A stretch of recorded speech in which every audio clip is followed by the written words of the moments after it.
Cambios y cambios y cambios y más cambios. Estamos viviendo un tiempo, la humanidad está viviendo un tiempo de muchos cambios, todo es volátil, todo no permanece durante mucho tiempo. Hay mucha rapidez en las decisiones, todo está interconectado, hay cosas desechables. El matrimonio no es desechable. Hay cosas donde hay mucha premura y presión afectando a millones y millones de personas en el mundo. Hay cambios aún en la misma iglesia. En las empresas toman una decisión y a los 2, 3 días, 3 meses están cambiando la decisión que tomaron. No dejan tomar el rumbo de esa decisión porque se buscan soluciones rápidas, se buscan soluciones que sean inmediatistas. Las cosas tienden a que nosotros también debamos acomodarnos a toda esa presión y a ese estilo de vida. De hecho, pues, en medio de esa tensión y rapidez, la voz de Dios es difícil escucharla. Entonces, todo esto, toda esta interconexión y todas estas decisiones rápidas y toda esta volatilidad y interconexión ha hecho que también nuestras mentes y nuestros corazones incluso estén en otro tono, en otra posición. Se dice, por ejemplo, que la urbanización va a cambiar en este tiempo. Se habla que en el 2025 surgirán ya ciudades emergentes, van a surgir nuevas ciudades donde la gente se va a desplazar, habrá migraciones y China se va a convertir en ese gran centro del mundo, si ya no lo es. Hay un acelerado cambio tecnológico. Es acelerado. Mientras al teléfono le costó llegar 50 años al 50% de la población. Miren este dato de Facebook. Facebook construyó 6,000 millones de usuarios en el primer año y lo multiplicó por 100 los siguientes 5 años. Una nueva plataforma en China, WeChat, que tiene voz y mensajes, tiene ya 300,000 millones de usuarios. Y oigan este dato: 2 años después del lanzamiento del iPhone, se habían creado 150,000 aplicaciones. Y ya en el 2014 se crearon 1,200 millones de aplicaciones. Y hoy se han descargado 75 billones de aplicaciones. Quiere decir más de 10 por cada persona que está en el planeta. Somos 7,200 millones aproximadamente en el planeta. ¿Y qué decir de la penetración que hay con la telefonía móvil? 2 de cada 3 personas tienen un aparato, un dispositivo móvil. Y del internet. 1 de cada 3 personas en el mundo tienen acceso al internet. Eso ha hecho que se cambien incluso los negocios. Uber, las plataformas Uber, Alibaba en China, todo hace que exista un cambio, hasta en el transporte. Conexiones globales en este tiempo donde hace que las migraciones, no solamente físicas, sino las migraciones de gente estarán al orden del día.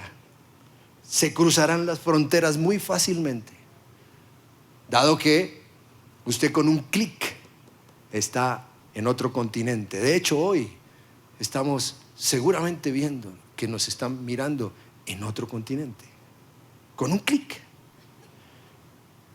Nunca antes se había visto un cambio, una innovación tan acelerada en la humanidad, en el mundo. Pues la palabra de Dios nos muestra en el libro de Daniel. El libro de Daniel, el Señor dio unas visiones a este profeta, a este joven profeta, dio unas visiones apocalípticas. Y el apocalipsis, como vamos a ver, no es un término terrorífico, ni mucho menos. Es un término de señales del fin. Es un término de profecía y de proyecciones del reino. Y en Daniel 12, del 1 al 4, el Señor le sopla a Daniel algo que yo quiero que ustedes observen hoy. En ese tiempo se levantará Miguel, el arcángel que hace guardia sobre tu nación.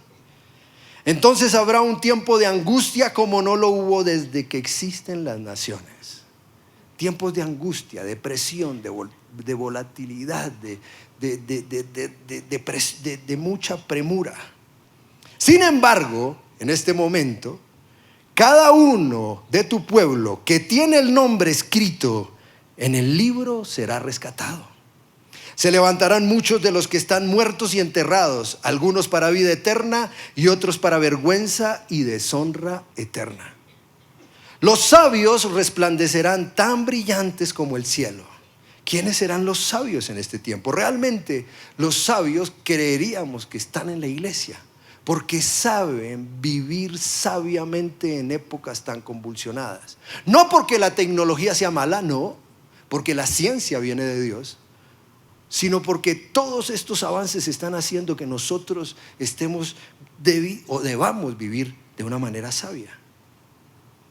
Y quienes conducen a muchos a la justicia brillarán como estrellas para siempre. ¿Quiénes son aquellos que brillarán para siempre como estrellas? Aquellos que hablen de Jesús a otros. Aquellos que lleven las buenas nuevas a otros. Aquellos que sepan cómo hablar en el momento que Dios se lo diga. Pero tú, Daniel, mantén en secreto esta profecía. Sella el libro hasta el tiempo del fin, cuando muchos correrán de aquí para allá y el conocimiento aumentará. Esta profecía del libro de Daniel me muestra que estamos en épocas del fin, en el final de los tiempos. Ahora, el Señor es el que sabe cuándo es el día y cuándo es la hora. El Padre lo sabe.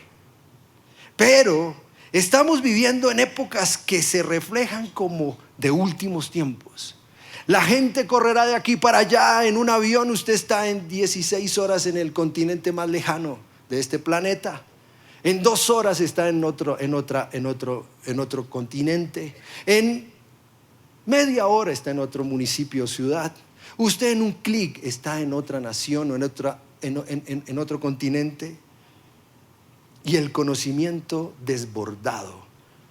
Innovaciones que no caben en nuestra cabeza. Bajo este panorama, entonces usted podría decir: sálvese quien pueda. No, yo hoy le quiero decir: sálvese quien quiera, que es el título de esta predicación. Sálvese quien quiera, porque la salvación es una decisión individual. Y aunque el Señor, nuestro Dios, se muere, se le constriñe el corazón de amor por ti, la decisión por salvación es tuya.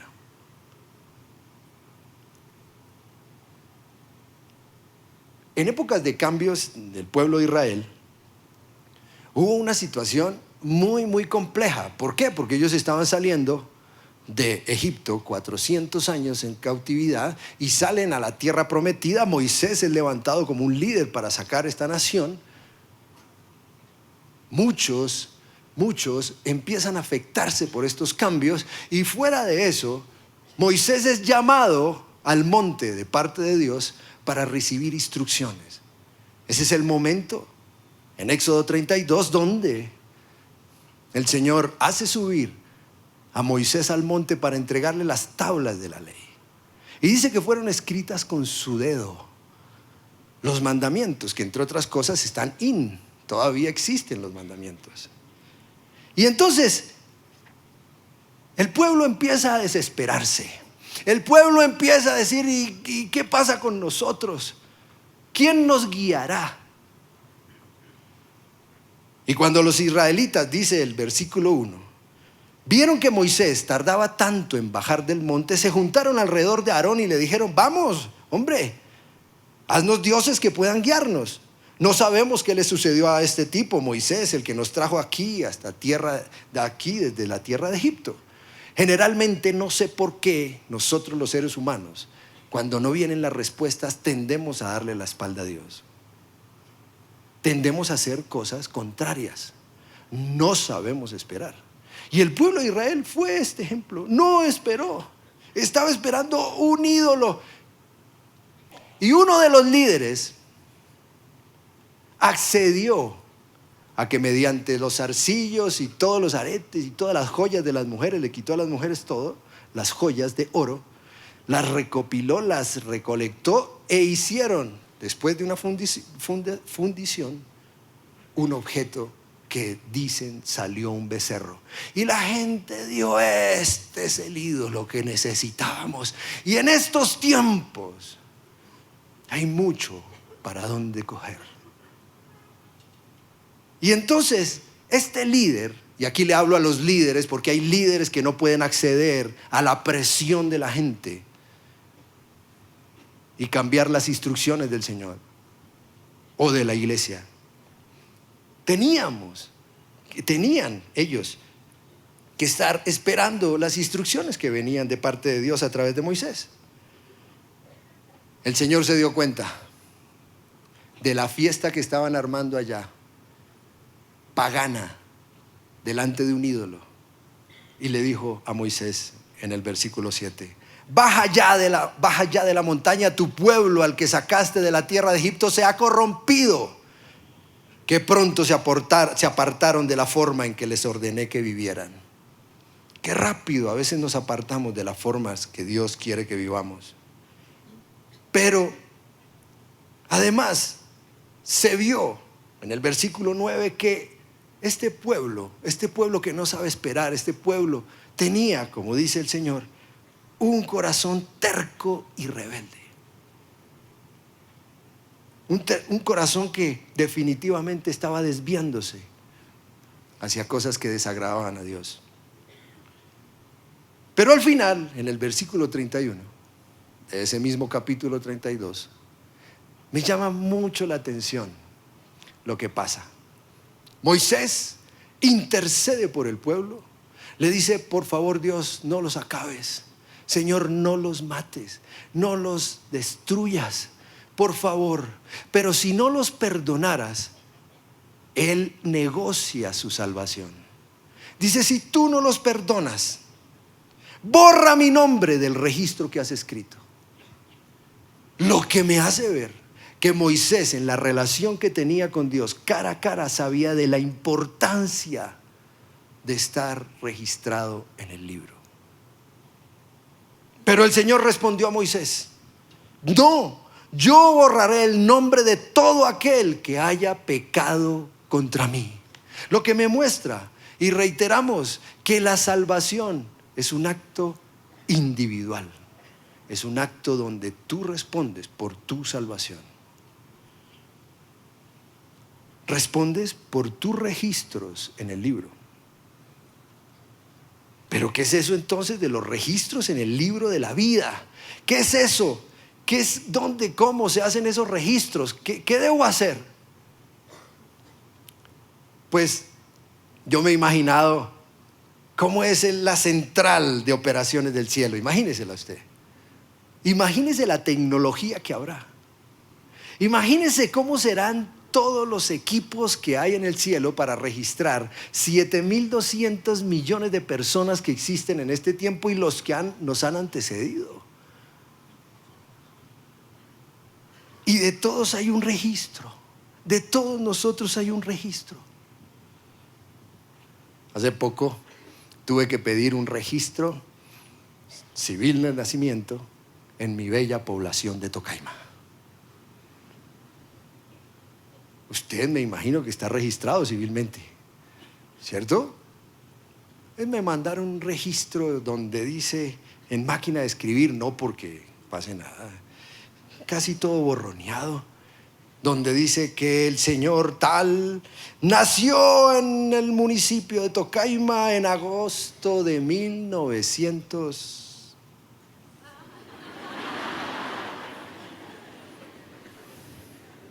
registros. El registro. Hay 3 registros ante el Estado que usted debe tener. El registro civil de nacimiento ante el Estado. Ese le da derecho a la persona cuando nace. Es el acceso, constituye la llave para que usted obtenga derechos del Estado. Obtenga salud, subsidios, educación, servicios públicos, protección. Pero también usted entonces a la mayoría de edad le dan una cédula. Y eso le da a usted derecho, usted le da derechos, pero ahí ya se le exigen responsabilidades. Así como tiene ya derechos, se le exigen responsabilidades. Cuando usted cumple la mayoría de edad, entre otras cosas, el derecho de elegir y ser elegido. Iglesia, debemos votar, debemos tomar y ser partícipes como iglesia de las próximas votaciones. Usted pida dirección a Dios y vote.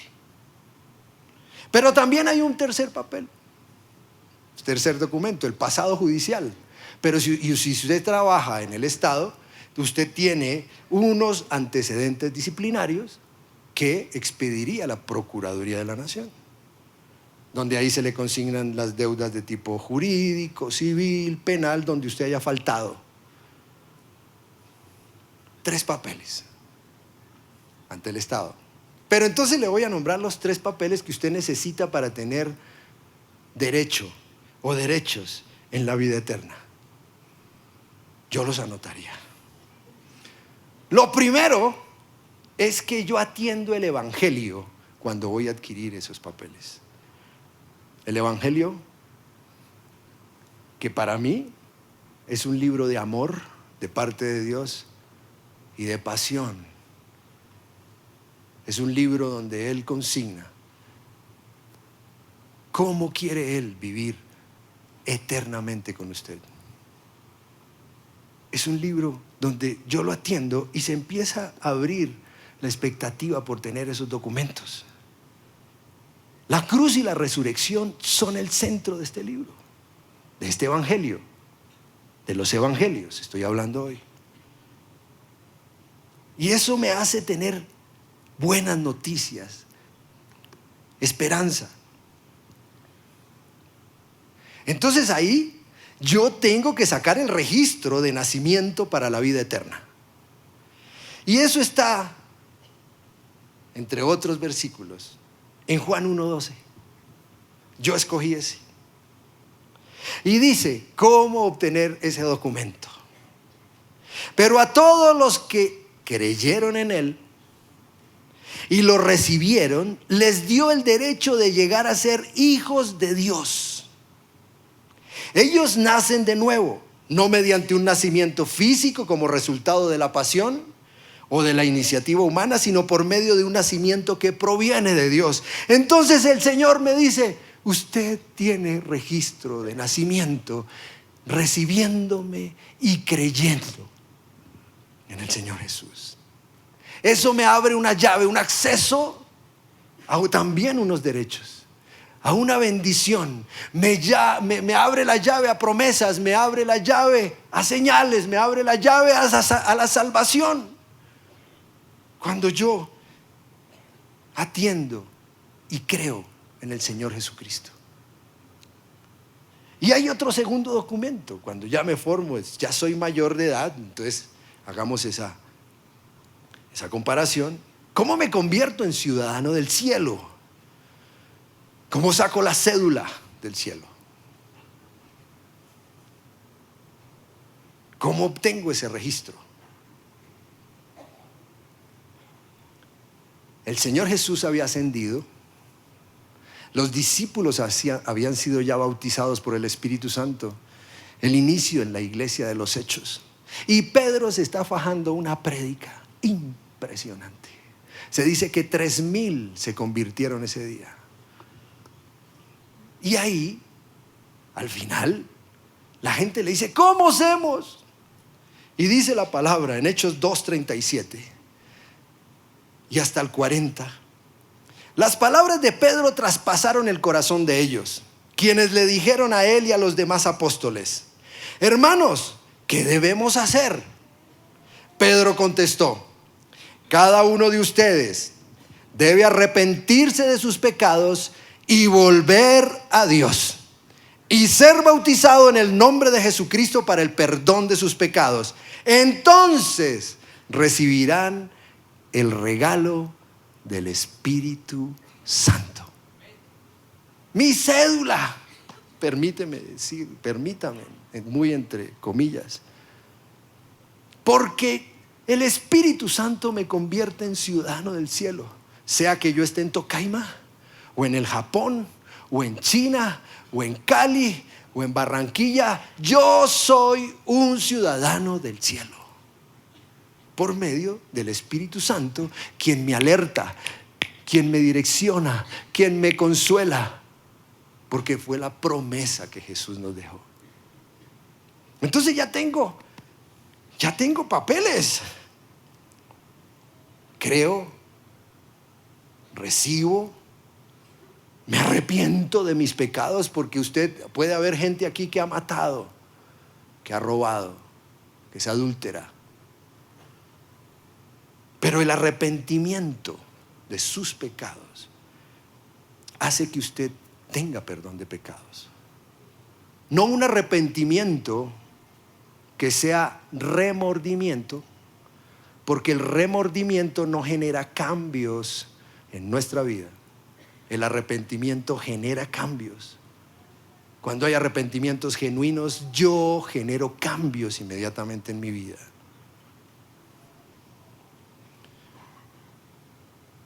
Y es una vocación del cristiano para seguir siendo un ciudadano del cielo, el arrepentimiento.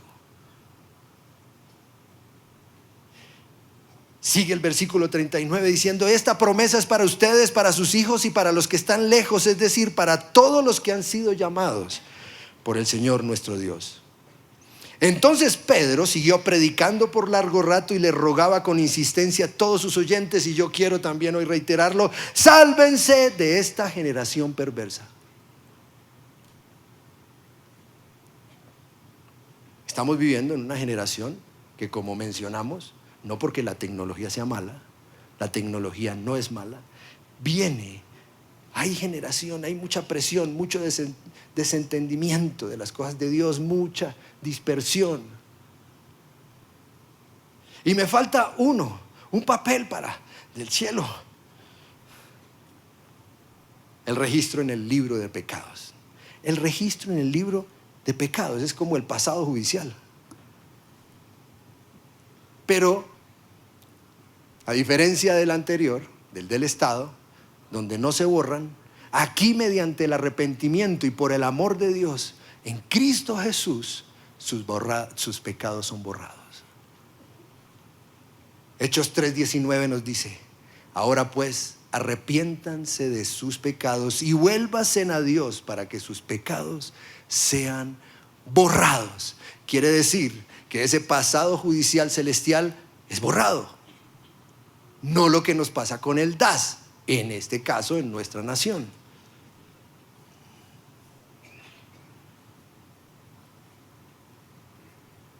Somos ciudadanos por el Espíritu Santo. Por Jesús somos perdonados. Y eso me garantiza que yo ya tengo un registro. Un registro que no debo descuidar.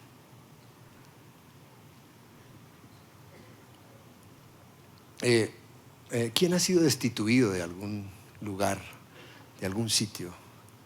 ¿Quién lo han echado a usted de algún sitio, de algún lugar? ¿O alguien lo ha echado? Bueno, a mí sí. En mi universidad, en el Externado de Colombia, en mi clase de desarrollo organizacional, por parte de nuestro profesor, el profesor Álvarez, gran profesor, que amo. No, sí, lo aprendí a respetar muchísimo por lo que le voy a contar. Hubo una convención en esta cátedra, y esta convención se hizo en Chinauta.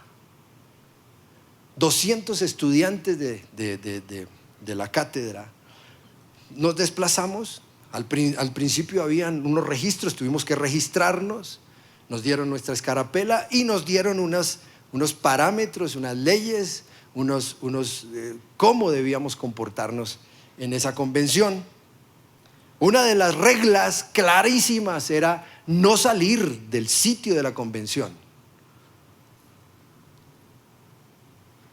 10 bobos y yo, bobo. Imagínense qué hicimos. Nos fuimos. Uno de estos dijo: vámonos a Girardot, que está mi finca, y ya terminó la primera etapa de la convención, y vamos y vemos lo que han hecho y la piscina y todos los bobos dijimos: bueno, y nos fuimos. Volvimos a las 3 de la mañana. En esa época yo ya oraba y decía: Señor, que no se hayan dado cuenta, que hayamos sido invisibles, Dios. A las 8 de la mañana, en la convención, en este sitio de Chinauta, el profesor Álvarez y las directivas estaban nombrando los 10 nombres de los bobos que nos habíamos escapado. Nos quitaron la escarapela. Dice el profesor: estas personas se quitan la escarapela, nos las entregan, pierden la materia con 1 y salen del lugar. El oso más grande de mi vida fueron esos 50 pasos que yo tuve que dar hasta entregar mi escarapela, todo el mundo mirándome, destituido. Mateo 5, 18 y 19 dice: les digo la verdad, hasta que desaparezcan el cielo y la tierra, no desaparecerá ni el más mínimo detalle de la ley de Dios, hasta que su propósito se cumpla. Entonces, si no hacen caso al más insignificante mandamiento y les enseñan a los demás a hacer lo mismo, serán llamados los más insignificantes en el reino del cielo. Pero el que obedece las leyes de Dios y las enseña será llamado grande en el reino del cielo. Yo me convertí en transgresor. Yo me convertí en el más insignificante de mi clase. No fui capaz de cumplir el más mínimo mandamiento que nos habían entregado. Y así será en el reino. Las instrucciones están dadas.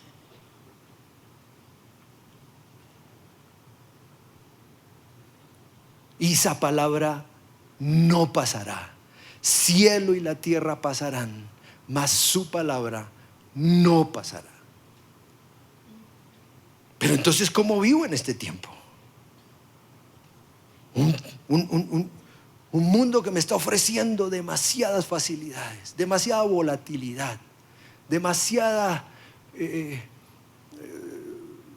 cosas desechables. ¿Cómo actuar en estos tiempos donde en las mismas compañías sacan a la gente, a sus ejecutivos, y los llevan a sesiones de espiritismo y de yoga para relajarlos y para que tomen mejores decisiones? ¿Cómo vivir en este tiempo? ¿Cómo vivir en tiempos donde se van a aumentar, dice la palabra, los profetas, los falsos profetas y las falsas doctrinas? Y usted tendrá comezón de oír, porque querrán desviarlo del gran objetivo que es la salvación.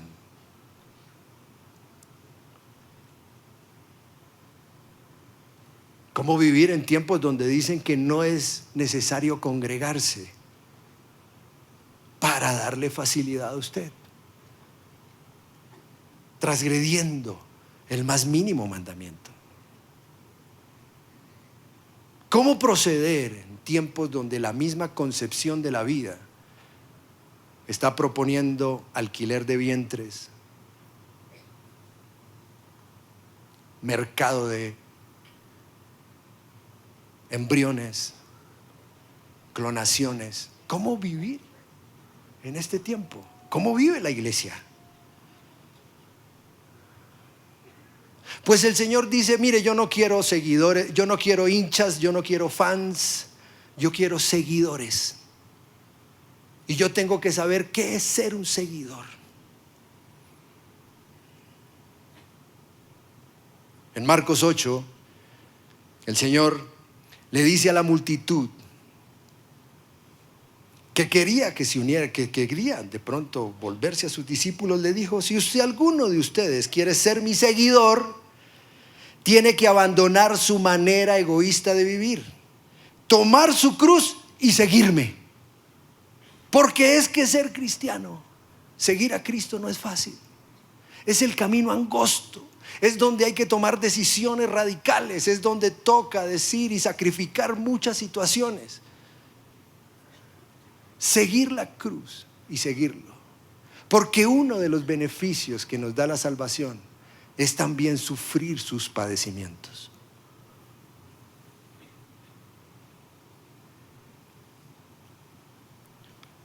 En este tiempo entonces hay que vivir de una manera sabia.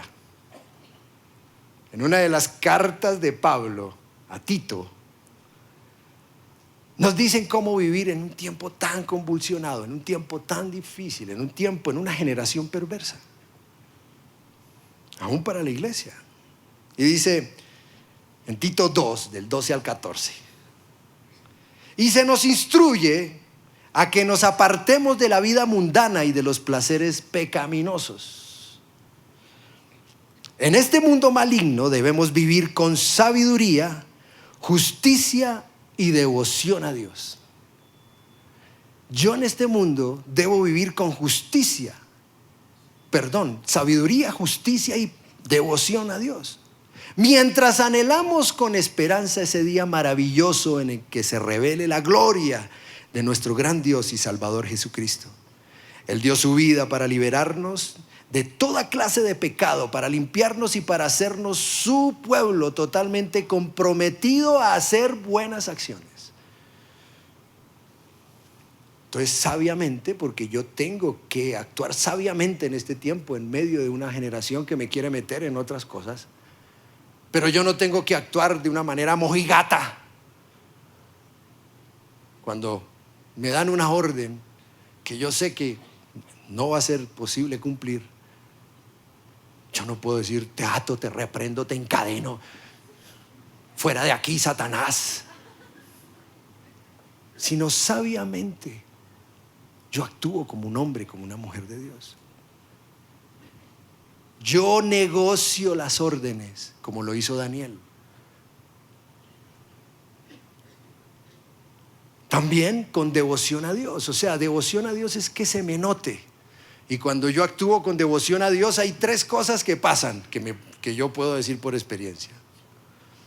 La primera, nos odian en las oficinas, en las universidades. La segunda, después ni nos invitan ni nos miran. Y en la tercera, nos piden consejo. Porque se te está notando. ¿Por qué todo esto, iglesia? Porque tendremos un juicio final. Usted y yo, dice la palabra de Dios, estaremos todos delante del tribunal de Cristo. Tendremos un juicio, iglesia. Mirarán los registros. Entre otras cosas, el amor de Dios es el que hace eso. Sería muy injusto si Dios no evaluara nuestra vida, nuestras decisiones. En Apocalipsis 20, del 11 al 15, dice, y vi un trono blanco, imagínense, y al que estaba sentado en él. La tierra y el cielo huyeron de su presencia, pero no encontraron ningún lugar donde esconderse. Vi a los muertos, tanto grandes como pequeños, de pie delante del trono de Dios. Los grandes y pequeños es que nadie es tan importante como para quedar inmune de este juicio, ni nadie es tan insignificante o pequeño para perderse este privilegio. Porque es un privilegio, tendremos el privilegio de estar delante de nuestro Dios. Y esto no significa que sea terrorífico, porque para los que amamos a Dios, el juicio es esperanza. El juicio es nuestro anhelo. Se debe convertir en nuestro anhelo. Es el resultado de la salvación. Y sigue el versículo 12 diciendo: los libros fueron abiertos, entre ellos el libro de la vida. A los muertos se les juzgó de acuerdo a las cosas que habían hecho, según lo que estaba escrito en los libros. El mar entregó a sus muertos, y la muerte y la tumba también entregaron los muertos. Quiere decir que todos nos levantaremos si hemos muerto, buenos y malos.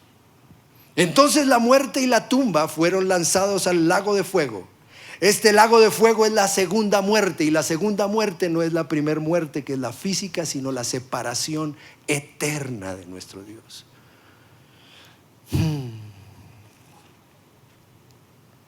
Y cierro con el versículo 15 que dice: y todo el que no tenía su nombre registrado en el libro de la vida fue lanzado al lago de fuego. Todo el que no estaba registrado fue lanzado al lago.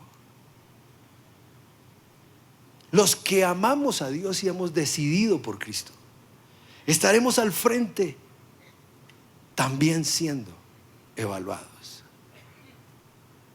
Pero seguramente recibiremos galardones, recibiremos las bendiciones que el Señor nos quiere entregar para ese tiempo, la eternidad.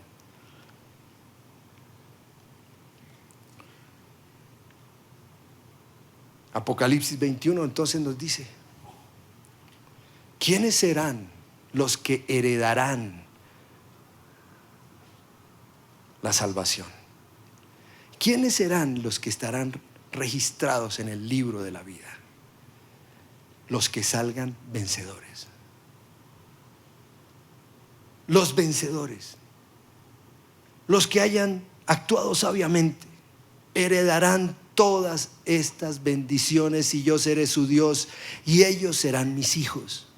Pero los cobardes, ¿quiénes serán los cobardes? Los que no decidieron por Cristo, prefirieron todo lo que el mundo está ofreciendo, prefirieron seguir siendo tercos y rebeldes.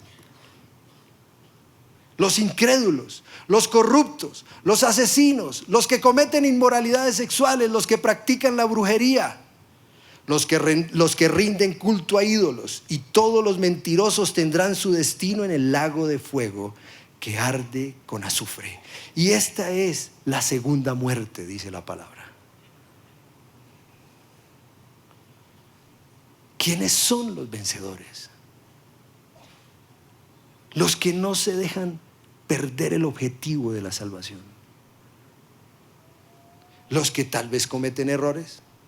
Incluso podemos llegar a pecar, pero sabemos que en el arrepentimiento y en volver a nuestro Dios encontraremos nuestro perdón.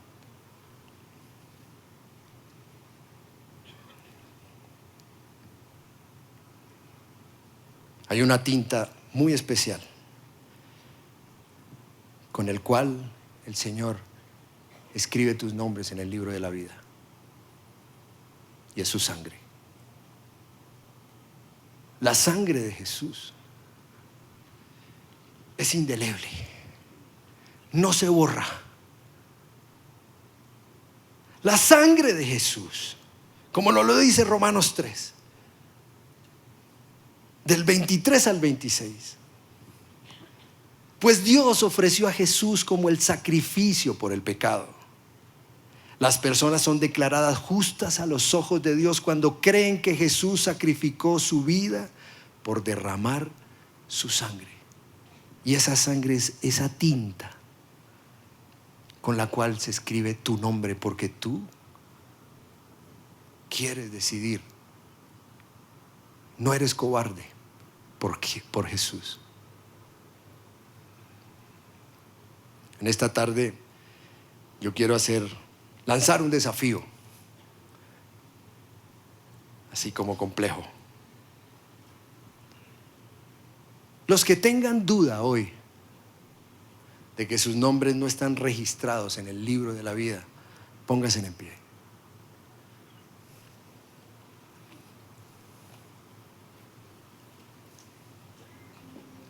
Ustedes son los valientes. Ustedes son los vencedores. El vencedor está de parte tuya, de parte tuya.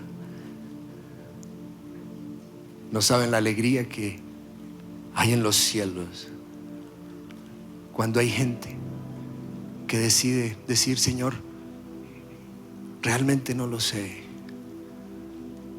Realmente no sé si mi registro esté en el libro de la vida, y yo quiero hoy asegurarme, porque tu amor me constriñe hoy. Saber que hay un Dios que entregó a su Hijo para que su sangre fuera derramada y con esa tinta escribiera mi nombre, me hace tomar esta decisión hoy. Pero también la salvación tiene que ser renovada. Permítame decirle eso. Dice la palabra que muchos de los cristianos viven sin tiempos de refrigerio porque no tienen aprecio por la salvación. Y el objetivo de nosotros, los que amamos a Dios y los que estamos hoy sentados, es que apreciemos las calles de oro, el mar de cristal, los nuevos cielos, la nueva tierra, las bodas del Cordero, la nueva creación. Y nosotros los cristianos a veces nos quedamos en que Dios nos resuelva los problemas y no en apreciar el valor de nuestra salvación. Si usted quisiera renovar hoy esto, póngase también en pie.